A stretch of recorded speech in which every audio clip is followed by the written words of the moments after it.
My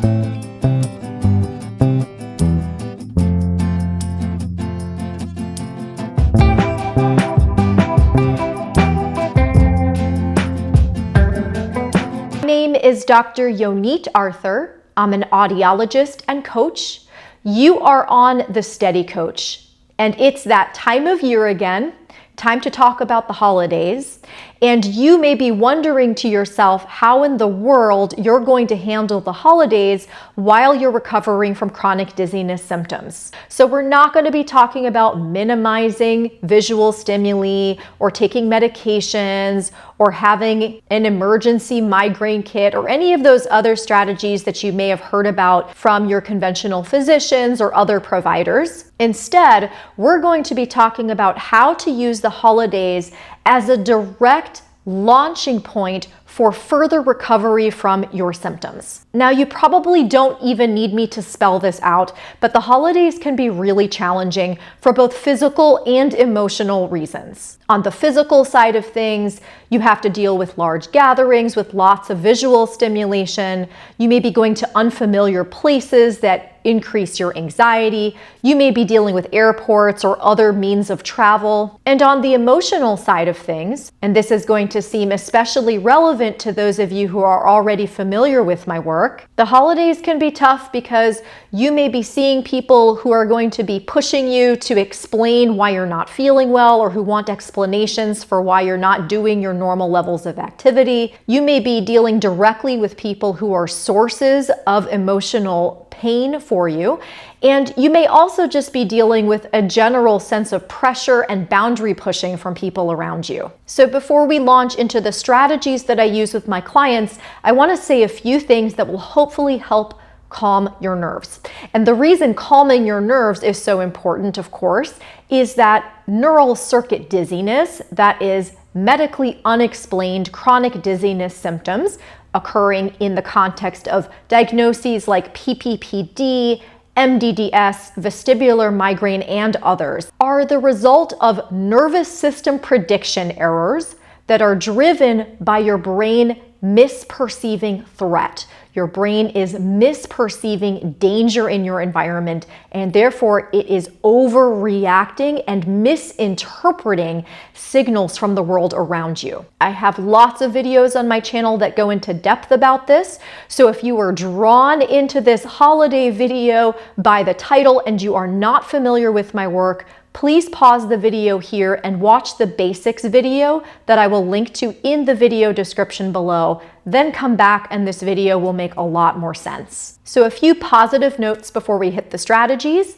You're going to want to, of course, support yourself through as much lifestyle optimization as you can.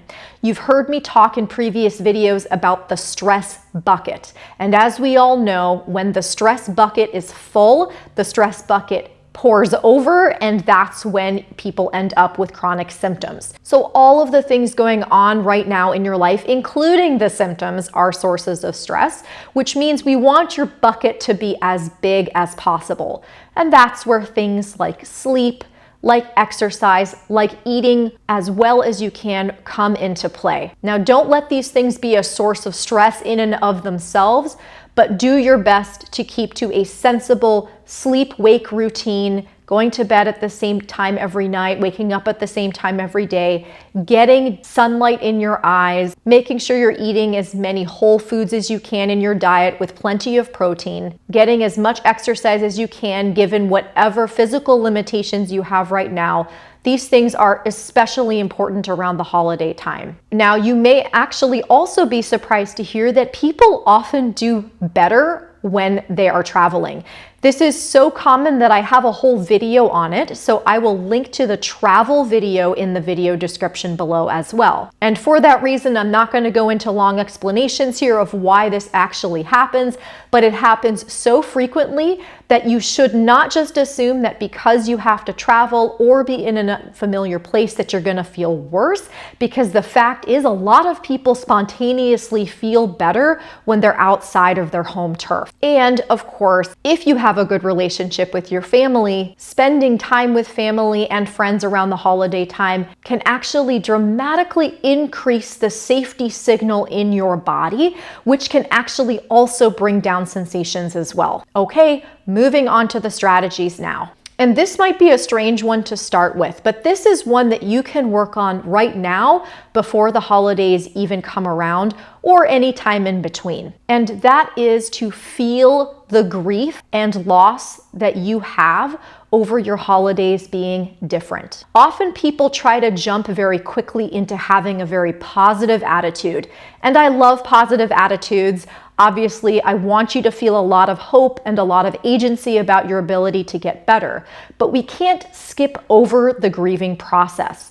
And often what happens is people feel really upset about, of course, their holidays looking a little different this year, and they spend a lot of time and energy trying to push their feelings away so they can just get through it. Unfortunately, your nervous system doesn't respond very well to having feelings pushed away. This is true for two reasons. The first is that grief is your brain's natural way of processing change. The second is that it increases danger mode in your nervous system when you respond as though a feeling is a source of threat. Overall, this increases the general sense that things are threatening. So I want you to think about it like this. Grief, sadness, loss that you feel over your holiday being different this year is neuroplasticity in action. Grief is your brain's way of saying it was like this and it's like this now. Where people get stuck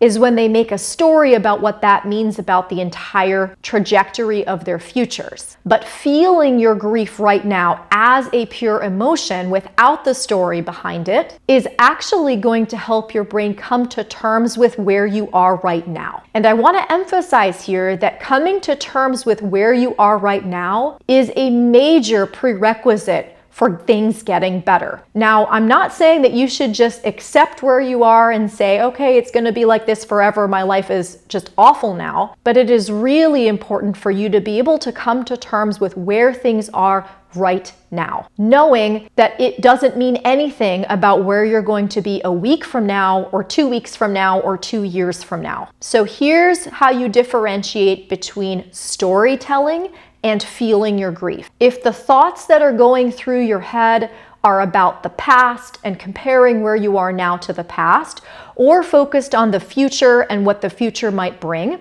Now, I'm not saying these aren't valuable thoughts that you might need to work through, but for the purpose of feeling grief, you just need to feel the grief right now as a body sensation, as an emotion, without trying to figure out what that means about your past, what that means about your future. And this may seem hard, but it's actually a relatively simple process. And I outline this process in the video that I made about emotions. So I encourage you to watch that one too. It will also be linked in the video description below. Again, grief is neuroplasticity. By allowing yourself to feel sadness and grief and process it all the way through, your brain is going to have a much easier time coming to terms with where you are now.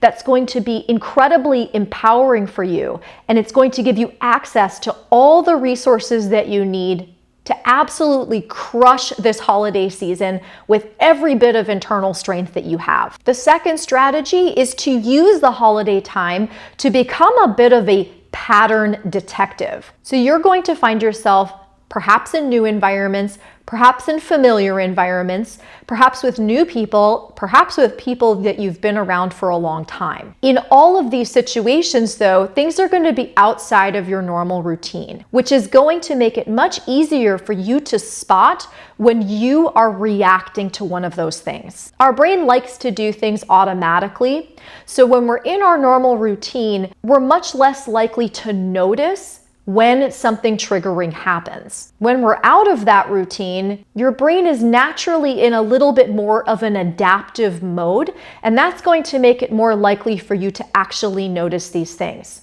So what you might notice are things like increases in symptoms with certain people or in certain environments, or you may notice things like increased anxiety or emotions in certain environments and with certain people. Your job in this particular strategy is just to use the holiday times to collect that data. And my recommendation here, rather than try to track this all day long, which can get tricky and also hyper-focus you on your symptoms, is to start a very brief journaling practice during the holiday times in which you jot down at the end of the day any noticeable triggers that seem to increase your symptoms or increase emotions and anxiety. On a similar vein, strategy number 3 is to view this as an opportunity to respond to any changes in symptoms differently. Some of you are going to find when you go on vacation or when you're around family that your symptoms just go away. Some of you are going to find those situations very anxiety-inducing, and you might notice increases in your symptoms at times. If that happens to you, as always, increases in symptoms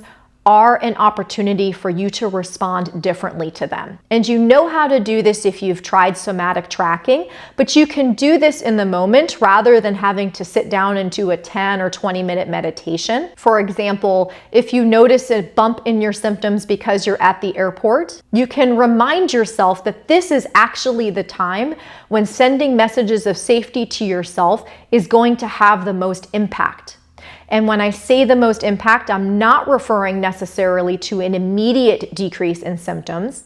These changes are cumulative. So the more you do this, especially at times of heightened symptoms, the more quickly your brain is going to get the message that you are safe, even in those situations. I recently had a breakthrough with a client who told me she was deliberately trying to trigger her symptoms in a particular environment, and she was asking the symptoms, come on, make it happen so I can respond well to you right now. And of course, not only did that improve her confidence, that made her feel so much less fearful of the symptoms that they didn't even come when she was trying to trigger them. So knowing that even if the symptoms come, they can be useful tools in your path to recovery is a really useful tool here. And on another related note, number 4 is this is a huge opportunity to relate to yourself differently. Think back on how you would respond to yourself during past holiday times when you were tired or didn't want to talk to someone, or just generally how you treated yourself at any time of the year. This is an opportunity to change that. The symptoms right now are a reminder that your nervous system doesn't feel safe, and it gives you a very good reason to prioritize making your nervous system feel safe. So this can look like very simple self-care regimens, making sure that you give yourself permission to go to bed early if you need to, give yourself permission to take breaks if you need to, or as you'll see in some of the following strategies, say no or set boundaries. But it can also just look like you taking a little bit extra time than normal to check in with yourself and see how you're doing. Now, I've used these kinds of metaphors a lot, but if any of you out there have children or pets, and one of your children or pets were sick, what would you be doing? You'd be closely checking in on them. And what would actually be soothing to that pet or that child? Probably not you flitting around saying, are you okay? Are you okay? Are you okay? No, you'd be checking in, you'd putting a warm hand on someone's forehead, you'd be saying, I love you, you'd be petting your pet if it's a dog or a cat, you'd be providing soothing presence. And you can do the same for yourself in this situation. And again, this holiday period of time is a great time to practice that, maybe even more than you normally would. And number 5, my absolute favorite, this is a time to practice saying no and setting boundaries. The first way I want you to do this is to remind yourself you do not owe anyone any explanations about why you're choosing to do things the way you're choosing to do them. One potential pitfall here is you don't want to just use your symptoms as an excuse to say no. When you do that, you're actually giving your brain the wrong message. You're saying, hey brain, these symptoms are actually really useful. They help me say no. You don't want to do that. You want to use this opportunity to tell your brain the symptoms aren't essential, they're not important, and that you're allowed to say no take rest, set boundaries, engage in self-care just because you need to, or just because you want to, just because it's good for you. This sends a message of safety to the brain, and this also doesn't emphasize the symptoms as a means to setting boundaries and saying no. Now, examples of setting boundaries could be saying no to particular events, or it could be more specific and telling family members you don't want to talk about a particular topic or you don't want to do a particular thing. This is going to feel really uncomfortable for some of you and really unsafe at first, but by doing these things and feeling powerful and feeling like you have the right to say no and set boundaries, again, you're going to make your nervous system feel safe.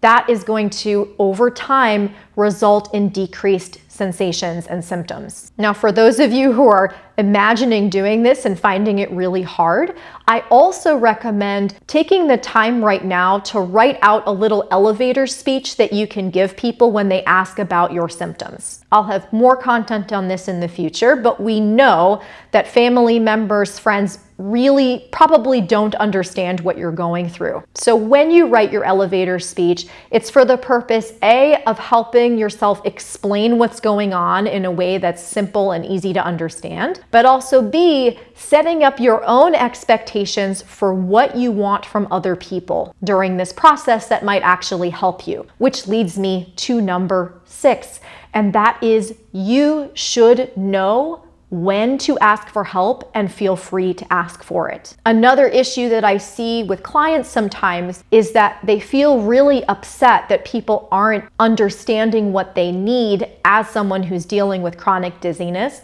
And we all here on this channel understand just how isolating it is, even with people who love you and are trying really hard to help. But it can be really helpful for you to write down first and foremost for yourself concretely what you need your friends and family members to do for you, how you need them to respond, and giving them explicitly those instructions so they can actually do it for you. This is one way of asking for help. And of course, there are more general ways of asking for help. For example, if you've decided as part of your self-care that you shouldn't be cleaning up the entire dinner by yourself, making sure to know and to not feel abashed or ashamed about asking for it, that you can ask family members to help, and there's nothing wrong with that. Now, all 6 of these strategies have had a common theme, and that common theme, again, is trying to find ways of helping your nervous system establish safety during this time,